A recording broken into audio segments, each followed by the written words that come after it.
This is Chris Potter, and I'm here today with Scott Brosius. Scott played with the New York Yankees and was the World Series MVP in 1998. He was also a member of 3 championship teams, 98, 99, and 2000. Scott, what was it like playing for the Yankees? It was great. It was, it was interesting when I was with Oakland in 1997. We were the Yankees' home opener, so it was kind of their opening day. And so I remember being over there at the stadium. And of course, anytime you go to New York and you go to the stadium, it's just different in New York. And so anyway, we're there for opening day, and just kind of watching all the festivities. We're lined up on the line, and then kind of watching these guys get introduced and come out. And I remember just kind of watching that and thinking to myself, man, how cool would that be to put on the pinstripes and have an opening day as a Yankee, and then the next year I was there. So pretty cool how that works out. Obviously, it's a big change coming from the Athletics to the Yankees. Now, during the championships that you were a member of, what one stands out the most? I think 98 stands out the most for a lot of things.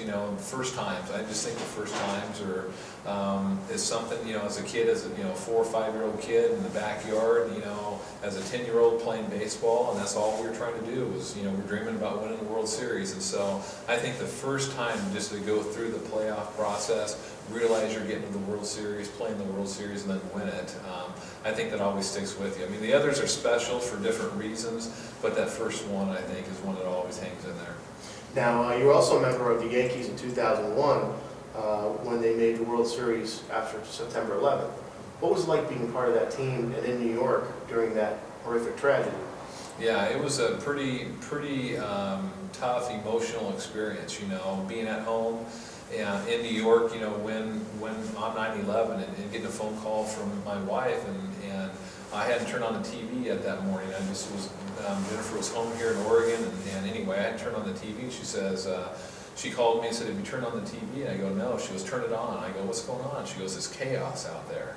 And that was right before the plane hit the second building. And so anyway, just, having the season put on hold and looking at New York being a ghost town for a few days and nobody on the roads, and going down to, visit families of victims and things like that, and walking in there as a baseball player saying, what can I possibly have to offer these people that have just, suffered, through this tragedy, and, then going into the playoffs once we resumed, and just the emotions every night, meeting, families of pilots, of firefighters, policemen, different people that were killed in the bombings, and it was just a real tough thing to go through. I mean, you cry for the people, you hurt for them, and then you got to get ready to play a baseball game, and you realize that for about 3 hours, everybody can forget about all that stuff and just enjoy a baseball game and pull for the Yankees. And so we were kind of, in some ways, wanted to put the city on our back for a little while and see how long we can carry this, just to bring some sense of normalcy to the lives. And so it was a very emotionally draining time. I can agree. Now, after baseball, 2001 was your last year. Mm-hmm. Life after baseball, how has it treated you, and what have you done after baseball? It still involves baseball, for sure, just probably a little bit more family spread in there. Mm-hmm. And I think really when I stopped playing, it was more of a kind of a family decision than it was a baseball decision. I miss playing.